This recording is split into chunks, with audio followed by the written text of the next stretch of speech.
On va commencer du coup par une petite formation avant le porte-à-porte. Déjà, un grand merci à toutes et à tous de vous être déplacés un vendredi en plein mois de juillet parce que je sais que c'est pas forcément facile.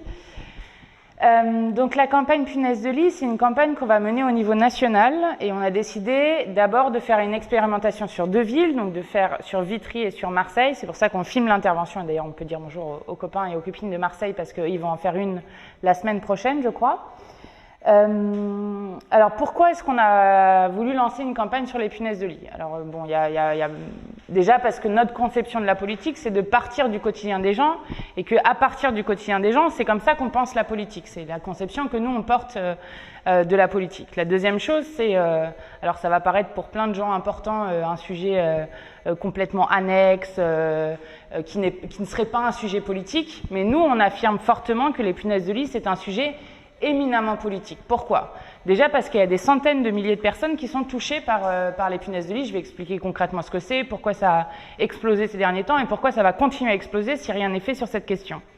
Donc déjà, ça pourrit la vie de plein de gens dans notre pays, notamment parce que lorsque vous avez des punaises de lit, vous avez les punaises de lit, donc je vais commencer par dire ce que c'est des petites bêtes qui font entre 1 et 2 mm, donc vraiment très petites, qui se reproduisent extrêmement vite. Où ça va vite, lorsqu'on est infesté, je vois que tu commences déjà à te gratter. Ça se reproduit très vite, donc on commence à en avoir beaucoup, si on ne fait rien directement, et qui se nourrissent de sang humain. Sachant qu'une punaise, là où c'est vraiment une saleté, c'est qu'une punaise de lit, ça peut vivre 2 ans sans sang. Donc il faut imaginer que, par exemple, quand vous avez la gale, qui est malheureusement quelque chose qui se répand encore en France, la gale, ça vit 3 jours sans nourriture. Donc vous partez 3 jours de votre logement, vous revenez, vous n'avez plus de gale. 2 ans, il faut s'imaginer, vous partez même 6 mois de votre logement, vous revenez, les punaises de lit, elles peuvent toujours être là. Donc, ça donne une petite idée d'à quel point c'est des bestioles dont il est quand même compliqué de se débarrasser. Donc c'est des punaises qui donc, se nourrissent de sang humain la nuit, donc elles se déplacent pratiquement pas le jour. Ça m'est arrivé une fois de le voir, mais vraiment dans un appartement extrêmement infesté. Mais donc elles viennent piquer les gens quand ils dorment. Et ça crée chez des gens des démangeaisons. Les punaises de lit, c'est assez facile de reconnaître les piqûres parce que les punaises de lit ne volent pas, elles marchent. Et donc souvent, elles ont des piqûres qui sont en ligne comme ça. Donc, vous en avez souvent 3, souvent par 3 ou par 4, qui sont alignés. Et donc chez les gens, qu'est-ce que ça provoque? Ça provoque des démangeaisons, des problèmes pour dormir parfois, parce que quand vous faites piquer toute la nuit, c'est quand même compliqué. Des allergies chez certaines personnes, mais la punaise de lit ne transmet pas directement de maladie. Ce n'est pas un vecteur de maladie. Par contre, c'est un problème de santé mentale qui est évident. Parce que lorsque vous avez des punaises de lit, vous avez donc du mal à dormir. Souvent, c'est des gens qui n'invitent plus personne chez eux parce qu'ils ont honte d'emmener des gens chez eux, qui parfois font déménager leurs enfants, isolent une pièce de leur logement dans laquelle ils ne vont plus parce qu'elles sont occupées par les punaises. Donc c'est quelque chose qui psychologiquement est très dur à vivre, d'autant plus que c'est compliqué de s'en débarrasser. Donc il y a un effet psychologique sur la santé mentale qui est absolument évident. Et aujourd'hui, personne ne s'occupe des punaises de lit, on laisse les gens s'en occuper tout seuls.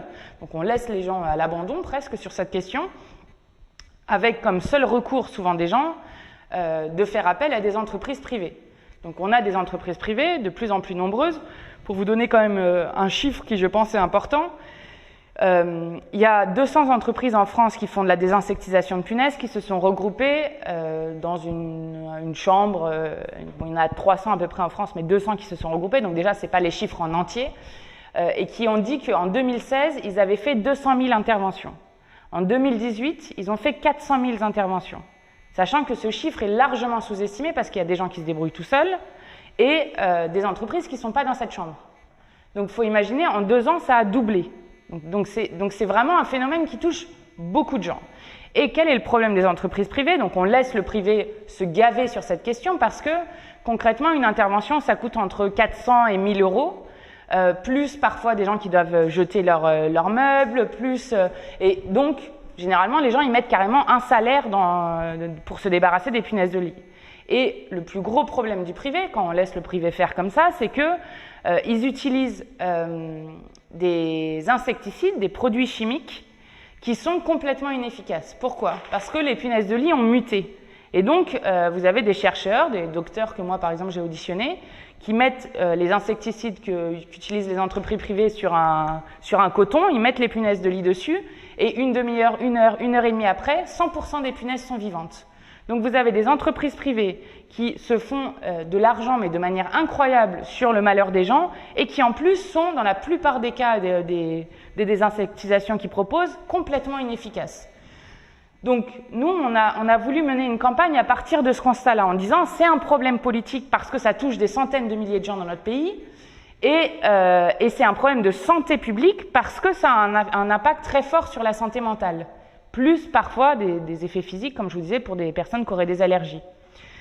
Donc on a commencé à monter une campagne, on a fait une conférence de presse il y a cela 2 semaines, donc avec l'association du DAL, Droit au logement, la CNL, la CLCV, qui sont des associations et des syndicats de locataires, et un collectif de parents à Marseille, et de professeurs d'ailleurs, parce que vous avez des villes comme Marseille où par exemple 12 écoles sont infestées dans la ville.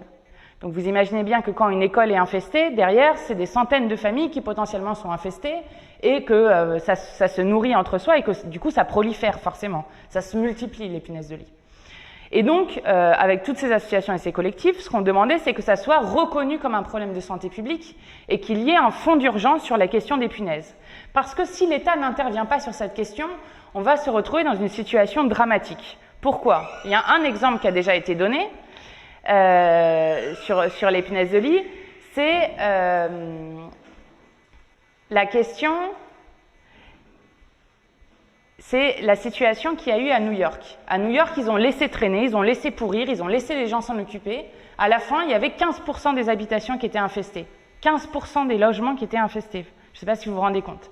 Et à partir du moment où vous avez, comme à Marseille, des écoles, où vous avez, comme dans toutes les grandes villes en fait, des hôpitaux, des services d'urgence, des foyers d'étudiants, des foyers d'urgence qui sont infestés, vous imaginez bien que derrière, ça amène à une prolifération extrêmement forte. Et c'est pour ça qu'il faut que l'État intervienne sur cette question et mette un fonds d'urgence avec y compris de la prévention.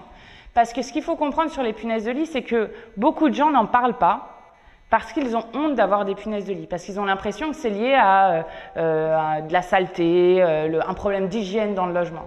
Ça, il faut l'affirmer de manière très forte, et ça c'est une des choses qu'il va falloir faire en porte-à-porte juste après, c'est de dire et de redire, les punaises de lit n'ont rien à voir avec l'hygiène. Rien, rien, rien.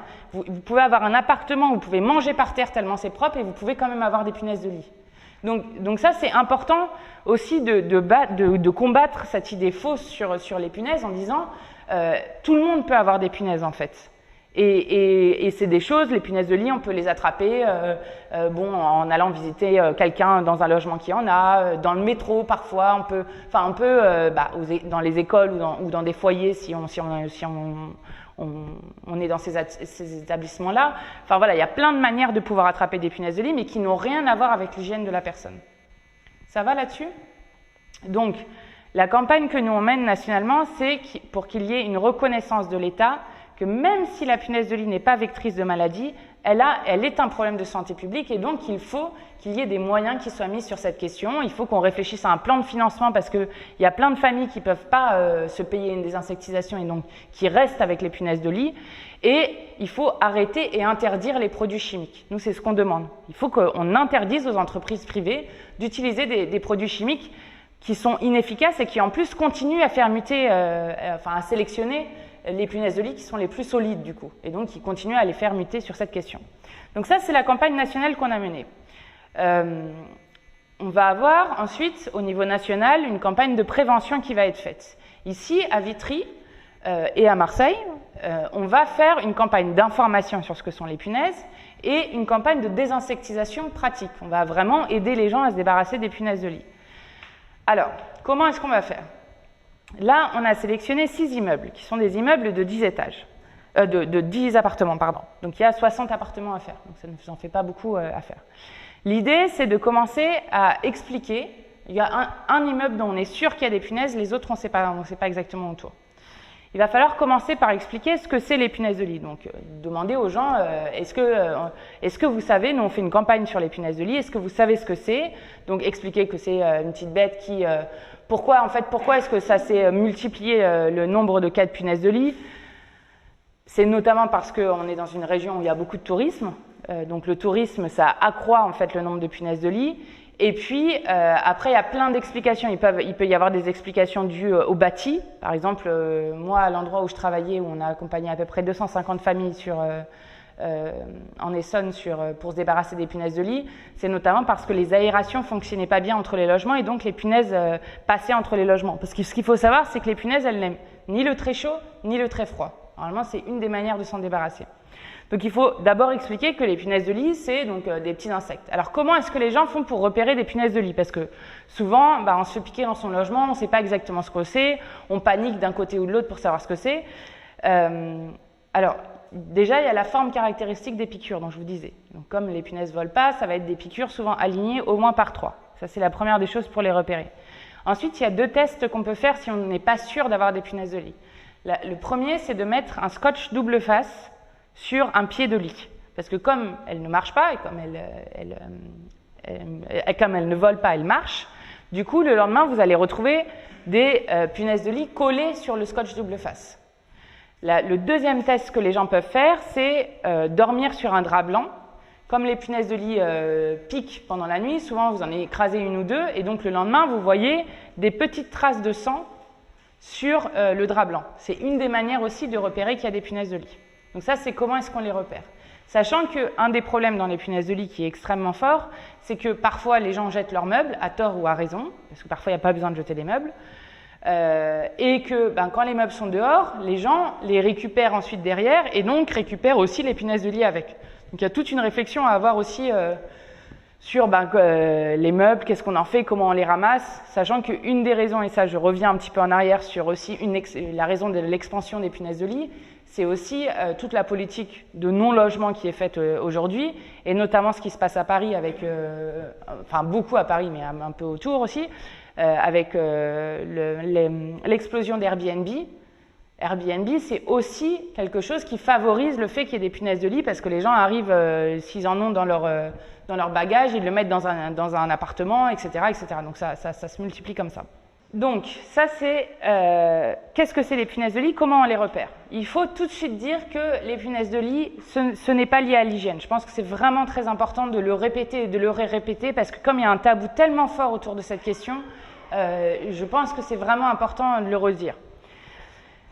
Ensuite, il y a la question de, bon, si les personnes n'en ont pas, parfait, au moins ils ont l'information de qu'est-ce que c'est exactement, comment...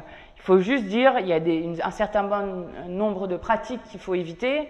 Je disais, récupérer les meubles dans la rue, c'est des choses qu'il faut éviter de faire, parce qu'on ne sait jamais s'il y a des punaises ou pas. Bon, voilà. Mais sinon, si elles n'en ont pas, très bien, elles ont l'info. Si elles en ont, en fait, on a préparé, donc il y a un tract à chaque fois, avec ce que l'on demande aussi. On a préparé des petites cartes sur lesquelles il y a une adresse mail auxquelles les gens peuvent écrire. Soit ils nous disent directement j'ai des punaises, soit ils peuvent écrire à l'adresse mail pour qu'on les aide à avoir des punaises. Je vous conseille quand même d'être assez prudent pour dire de ne pas donner de faux espoirs aux gens pour dire c'est sûr on va vous en débarrasser, parce que parfois c'est tellement infesté que je ne suis pas sûre que juste avec la chaleur sèche on y arrive, ou en tout cas il faudra passer plusieurs fois, mais en tout cas dire nous on peut vous aider à vous en débarrasser. Comment? Alors c'est là qu'arrive le côté compliqué, mais qu'il faut vraiment faire, il faut vraiment le faire bien pour que ça marche. On va prendre des rendez-vous la semaine prochaine avec les gens qui ont les punaises. Donc des rendez-vous, on viendra chez eux avec un appareil de chaleur sèche qui permettra, la chaleur sèche, elle monte à 60 degrés, les punaises et les œufs meurent. Donc les deux meurent. On réexpliquera à chaque fois, mais c'est quand même bien d'avoir en tête à peu près comment ça se passe. Avant une intervention, il faut qu'une famille, dans son logement, elle prenne tous les tissus, tous les vêtements, tous les rideaux, tous les draps, enfin absolument tout ce qu'il y a comme tissu, et qu'il faut que ces tissus soient lavés à 60 degrés. Alors parfois, il y a des gens qui ont des habits un peu fragiles, des choses comme ça. Donc on peut aussi mettre dans des sacs plastiques 3 jours au congélateur. On ressort du congélateur, on lave son vêtement et c'est bon, c'est fait. Il n'y a plus de punaises. Le seul souci de ça, c'est que si vous ne faites pas tout d'un coup, alors en fait, comme vos vêtements sont infestés aussi, vous allez en ravoir en fait. Donc il faut faire tout d'un coup, c'est là où c'est un peu compliqué. Donc comment est-ce que c'est possible? Soit les gens ils vont à la laverie où il y a des grosses machines, bon pour le coup ça coûte 5 €, enfin même en PUD s'il faut, mais ils lavent tout d'un coup et comme ça c'est fait. Soit ils mettent leurs vêtements et leurs draps et tout dans des sacs plastiques fermés, vraiment fermés, et ils ouvrent le sac plastique que pour laver, jeter le sac plastique bien évidemment, et ensuite sécher quand c'est fait et que l'appartement a été désinsectisé. Et donc ils font petit à petit comme ça. Mais en tout cas, ce qui est important, c'est surtout ne pas laisser des vêtements qui sont infestés dans des placards, dans des choses sur lesquelles, après, en fait, on est toujours dans un cercle où il y aura toujours des punaises en fait, dans l'appartement si on ne fait pas ça. Donc, ça, c'est la première des choses. Ensuite, il faut passer l'appareil de chaleur sèche un peu partout. Enfin, un peu partout, non, je vais m'expliquer. D'abord, dans les chambres, et dans le salon. Généralement, les punaises, elles vont ni dans la cuisine, ni dans la salle de bain, parce qu'elles ont un aspect assez pratique. Les punaises, elles se mettent assez proches de leur garde-manger, quoi, c'est-à-dire nous. Donc, généralement, ni dans la cuisine, ni dans la salle de bain, il y en a. Donc, on intervient sur la chambre et dans le salon. Et là où elles adorent se loger, bon, si les gens ont du papier peint, elles adorent être derrière le papier peint. Si les gens, dans les plinthes, elles adorent ça, elles adorent le bois, elles adorent les plinthes. Derrière les prises électriques, elles aiment beaucoup aussi, donc ça veut dire qu'avec l'appareil de chaleur sèche, il faut passer sur les plinthes de manière très forte, en attendant un petit peu. Il faut dévisser les prises électriques et passer derrière les prises électriques. Il faut le passer sur l'armature du lit. Normalement, si quelqu'un n'est pas très infesté, il n'y a pas à jeter les meubles. C'est que en cas d'infestation très grande qu'on est obligé de jeter les meubles. Et puis après, là où c'est vraiment la cata, mais bon, on s'arrange si c'est ça, c'est si les gens ont du parquet. Mais je ne pense pas que dans les appartements où on va, il y a du parquet. Mais pour le coup, dans le parquet, vous imaginez, elles sont dans tous les petits recoins. Là, pour s'en débarrasser, il faut vraiment y aller, quoi.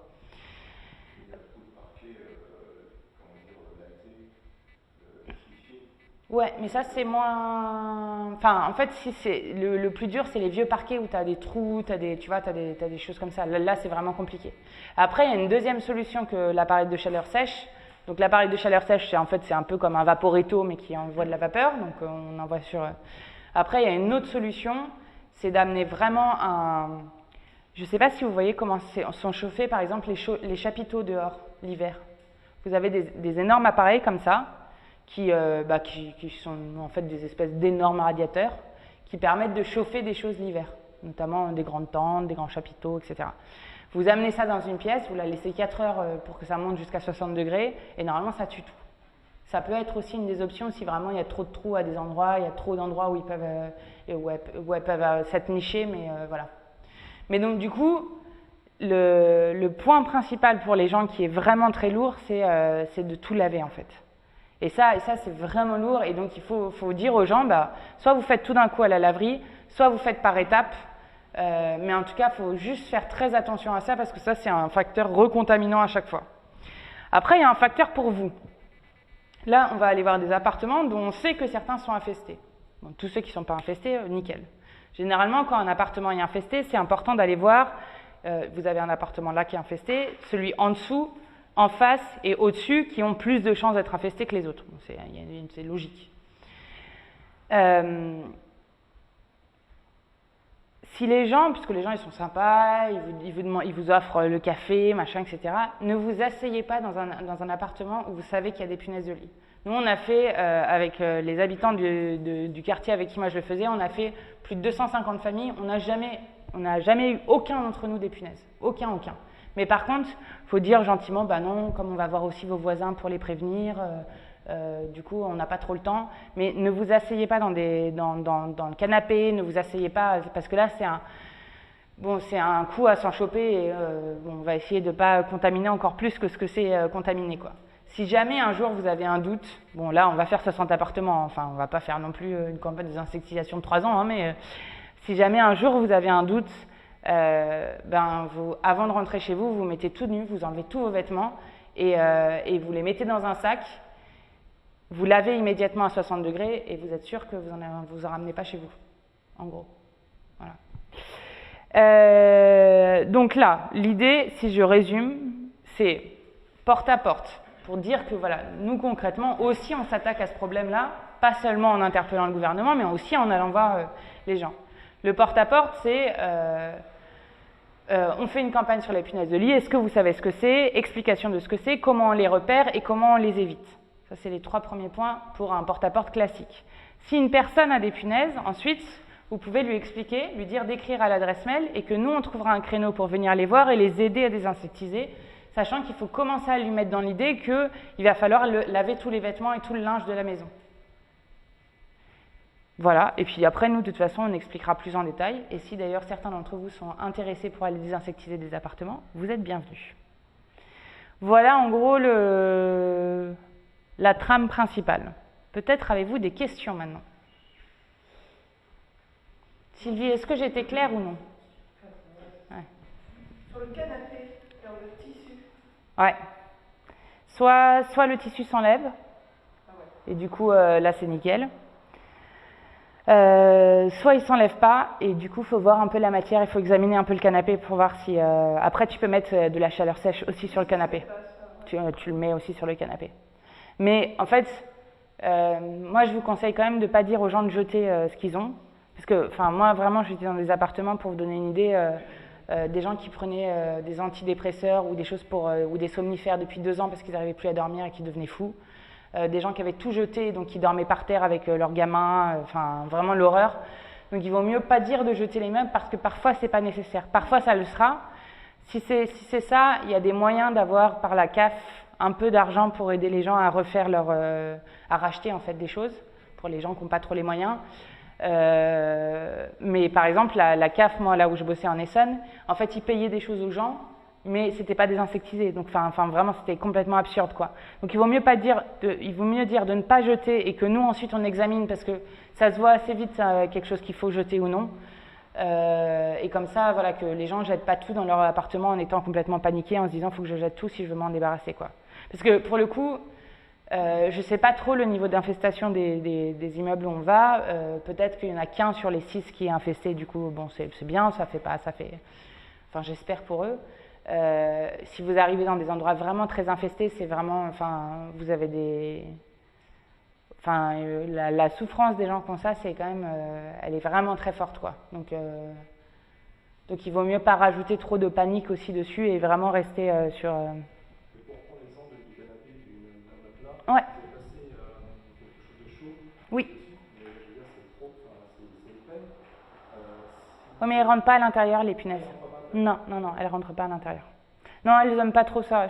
Moi, je dis, elles aiment plutôt le bois, papier peint, tout ça. Ouais, elles ne rentrent pas à l'intérieur d'un matelas. J'ai eu l'occasion de regarder la vidéo que vous avez faite lors de la conférence de presse à laquelle tu faisais référence. La question que je me posais et que je me pose à vous aujourd'hui pour cette action de sensibilisation et d'action, quel lien avec les collectivités locales? Est-ce que le service d'hygiène de la ville est informé? Est-ce qu'il va être informé? Pour Vitry ou en général? Notamment pour Vitry en général. Alors, pour Vitry, pour l'instant, non, il n'est pas informé qu'on fait ça. On pourra l'en informer après. Là, c'est des immeubles qui dépendent de l'OPH, si je ne me trompe pas. C'est ça? Donc après, le lien, il peut se faire aussi avec le bailleur. En fait, on pourra faire le lien si, par exemple, si des gens sont vraiment très infestés, on ne va pas aller le faire nous-mêmes. Nous, on peut faire des petites et moyennes infestations, on va dire. Des grosses infestations, des gens qui n'arrivent pas, tu vois, qui sont par exemple âgés ou qui ont des problèmes de santé, qui n'arriveront pas eux-mêmes à préparer. Nous, on peut aider un peu, mais on va pas. Enfin, c'est pas vrai qu'un appartement très très infesté, on va y arriver. Donc à ce moment-là, il faut faire le lien avec le bailleur et avec le service d'hygiène. Et nous, d'ailleurs, dans une des choses qu'on propose, ça serait d'avoir justement un service de désinsectisation municipal. Sachant que par contre ça veut dire que l'État il faut qu'il donne les moyens pour ça parce que sinon ça n'arrivera jamais. Nous tu vois dans les cas de familles que nous on avait accompagnées c'était le bailleur qui payait l'intervention. Mais parce que le bailleur on en était arrivé à un point où tous les 3 jours il y avait des gens qui venaient avec des boîtes de punaises qui menaçaient de les jeter sur ses agents tellement ils n'en pouvaient plus. Ils nous disaient de toute façon si nous on fait rien on va avoir des suicides sur notre parc social. Enfin vraiment ça en était arrivé à un point que du coup là le bailleur avait payé. Mais du coup c'est aussi ça la réflexion que nous on demande en disant ça doit être une problématique de santé publique, c'est de dire il faut qu'il y ait une réflexion sur qui finance quoi. Parce que bon il y a plein de familles pour lesquelles c'est pas forcément grave de payer une désinsectisation, ils peuvent le faire, bon mais il y a plein de familles qui en ont qui peuvent pas payer cette désinsectisation et donc soit ils restent avec et en plus ils contaminent des gens en fait. Soit on trouve une solution, et c'est ça qu'il faut qu'on fasse si on est à la hauteur de la situation, et la solution, il faut qu'ils réunissent, il faut que l'État réunisse les bailleurs sociaux, les collectivités à différents niveaux, et qu'on voit comment est-ce que c'est possible de payer des interventions. En fait, c'est ça la question aussi qu'il faut poser, c'est une question de financement. Aujourd'hui, il n'y a aucun financement qui existe, sauf au bon vouloir du bailleur, c'est tout. Mais du coup, ça peut être une idée aussi, selon comment ça va être. Si c'est très peu infesté, tant mieux. On aura fait un travail de... Et puis on verra sur celles et ceux qui en ont, sinon on peut vraiment intervenir. Soit après, nous, on peut aussi faire le lien avec le bailleur si vraiment on sent que là, on est à des niveaux d'infestation qui sont trop forts. Le bailleur ou le service d'hygiène, ça peut être une solution. Ouais. Sachant qu'en plus, généralement, nous, il y a déjà des gens qui nous ont écrit en nous disant j'en ai, hein, donc de toute façon, c'est pas vrai qu'on va désinsectiser au niveau de la France les 500 000, 600 000, 700 000 familles qui en ont. Donc à un moment, il va falloir trouver des choses au niveau national sur comment est-ce qu'on fait, quoi.